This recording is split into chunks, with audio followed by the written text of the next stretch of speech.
नमस्कार। खुलासा इंडिया में आपका स्वागत है।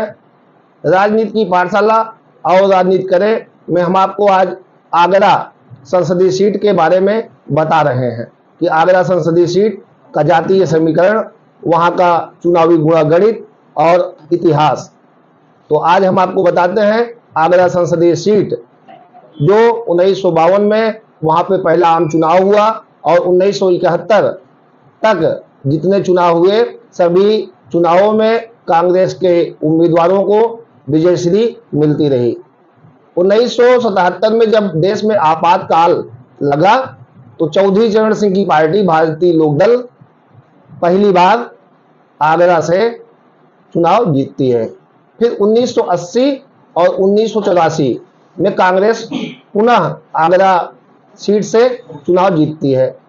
1989 में यहां पर जनता पार्टी चुनाव जीतती है और 91 से 96 और 98 तीन बार लगातार भारतीय जनता पार्टी चुनाव जीतती है। एक वर्ष बाद मध्यावर्ती चुनाव होता है 99 में, तब फिल्म अभिनेता राज बब्बर लड़ते हैं और वो आगरा से सांसद बनते हैं। फिर 2004 में राज बब्बर चुनाव जीतते हैं।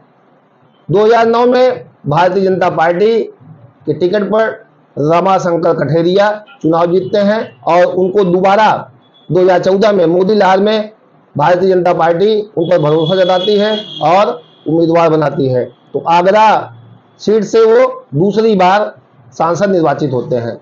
2019 में भारतीय जनता पार्टी ने टिकट बदल दिया और वहां से एसपी सिंह बघेल को अपना उम्मीदवार बनाया और भारतीय जनता पार्टी 2019 में वहां से चुनाव जीत जाती है। तो ये हमने आपको बताया आगरा सीट जो लोकसभा की है, वहां का 1952 से लेके 2019 तक में कौन जीता कौन हारा। अब हम आपको बताते हैं कि 2008 में देश में प्रसीमन हुआ।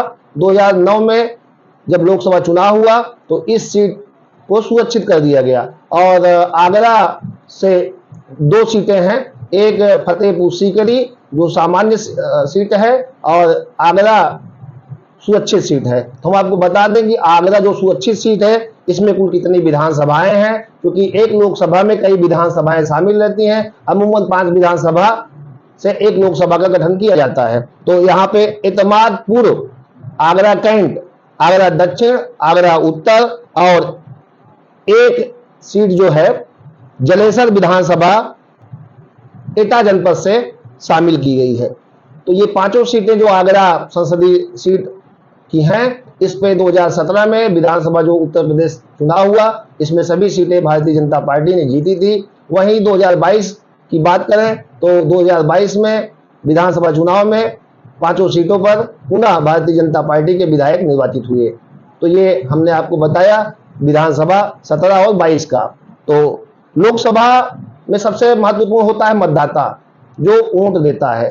तो आगरा लोकसभा सीट जो 2008 में सुरक्षित हो गई प्रसीमन के बाद, फिर यहाँ के मतदाता हम आपको बताएं कि 19,04,706 हैं, जिसमें पुरुष मतदाताओं की बात करें तो 10,40,087 मतदाता पुरुष हैं और वहीं महिला मतदाताओं की बात करें तो 8,64,522 महिला मतदाता हैं। ट्रांसजेंडर की बात करें तो 97 मतदाता ट्रांसजेंडर हैं। तो ये हमने आपको बताया कि वहां पे 5 विधानसभाएं हैं और मतदाता की संख्या लगभग 19 लाख है। तो अब हम आपको जानकारी देते हैं 2004 से। 2004 में इस सीट पर कौन जीता कौन हारा, कितने वोट किसको मिले।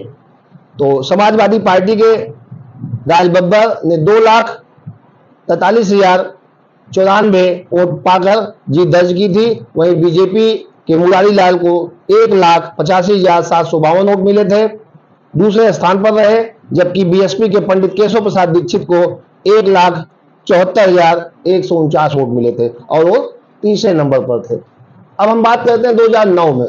2009 के चुनाव में बीजेपी के रमाशंकर कठेरिया 2,03,697 वोट उनको मिलते हैं और वहीं बीएसपी के कुंवर चंद्र वकील 1,93,982 वोट हासिल करते हैं, वो दूसरे स्थान पर रहते हैं। सपा के रामजी लाल को 1,41,367 वोट मिलते हैं और वो तीसरे नंबर पर रहते हैं।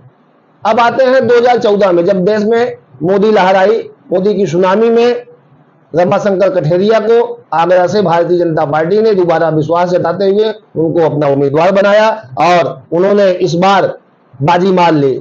उनको वोट 5,83,716 मिले और भारतीय जनता पार्टी का कमल खिलाया, वहां का झंडा भाजपा का परचम लहराया। तो वहीं बहुजन समाज पार्टी के नारायण सिंह सुमन को 2,83,453 वोट हासिल हुए, वो दूसरे स्थान पर रहे। जबकि समाजवादी पार्टी के महाराजा सिंह धनगर को 1,34,708 वोट मिले, वे तीसरे स्थान पर रहे। तो ये 2014 का रिकॉर्ड हमने आपको बता दिया। अब आपको बताते हैं 2019 की। 2019 में किसकी क्या स्थिति रहती है। 2019 में भारतीय जनता पार्टी ने अपना उम्मीदवार बदल दिया। रमाशंकर कठेरिया के स्थान पर एसपी सिंह बघेल को टिकट दिया और एसपी सिंह बघेल ने 6,46,000 लगातार मतलब वोटिंग परसेंटेज बढ़ता रहा। तो इस बार भारतीय जनता पार्टी के उम्मीदवार एसपी सिंह बघेल को 6,46,875 वोट मिलते हैं और बसपा के मनोज कुमार सोनी को 2,11,546 वोटों के भारी अंतर से एसपी सिंह बघेल ने मात दी। बसपा के मनोज कुमार सोनी को कुल 4,35,329 वोट मिले थे और वहीं कांग्रेस की बात करें तो प्रीता हरित महज 45,149 वोटों पे सिमट गए और वो तीसरे नंबर पर रहे। तो ये हमने आपको बताया कि 2019 का चुनाव आगरा संसदीय सीट का। अब 2024 का चुनाव चल रहा है। 2024 में तीसरे चरण में चुनाव होना है 7 मई को और इस सीट के बारे में हम आपको और बता दें कि यहाँ पे बैस और दलित वोटरों का वर्चस्व है। और यहाँ आगरा की बात करें तो दो चीजें यहाँ की प्रसिद्ध है, एक ताजमहल, दूसरा आगरे का पेठा, पंछी पेठा और ताजमहल यहाँ का चर्चित है। और हमेशा यहाँ पे बैस और दलित वोटरों का वर्चस्व रहा है। यहाँ तकरीबन 3 लाख बैस मतदाता है और 2.5 लाख से अधिक अनुसूचित जनजाति के वोटर हैं। तो किसी भी उम्मीदवार की जीत में बेहद वो अहम भूमिका निभाते हैं। यहाँ के मुस्लिम वोटर भी राजनीति में अच्छी पैठ रखते हैं। आगरा लोकसभा सीट में 37% दलित और मुस्लिम समुदाय से मतदाता आते हैं। यहाँ जो 3 उम्मीदवार प्रमुख रूप से लड़ रहे हैं, बसपा से पूजा अमरोही हैं, सपा से सुदेश चंद्र कदम हैं और भाजपा से एसपी सिंह बघेल हैं। तो ये तीनों उम्मीदवार लड़ाई में है। कुल आगरा से 11 लोगों ने नामांकन किया था और कि ये मतलब ऐसी अभी तक पहली सीट है जहां से जितने उम्मीदवार नामांकन किए थे किसी का ना तो पर्चा खारिज हुआ ना कोई उम्मीदवार अपना नाम वापस लिया। तो इस तरीके से आगरा सुरक्षित सीट पर कुल 11 लोग कदमताल करते नजर आ रहे हैं और यहाँ पर प्रियंका गांधी अपने संयुक्त उम्मीदवार सपा कांग्रेस के समर्थन में रोड शो कर चुकी हैं और भाजपा के भी दिग्गज लोग यहाँ पर अपने अपने ढंग से अपने उम्मीदवारों का प्रचार प्रसार करके जन समर्थन मांगा है। तो यहाँ पर 7 मई को हमने बताया कि तीसरे चरण में मतदान होना है, 7 मई को मतदान होगा और रोचक यहाँ पे मुकाबला है। तीनों में स्थिति त्रिकोणीय है और देखना यह होगा कि भारतीय जनता पार्टी यहाँ पे हैट्रिक मार पाती है या नहीं, ये 4 जून को तय होगा कि क्या स्थिति बनती है। धन्यवाद।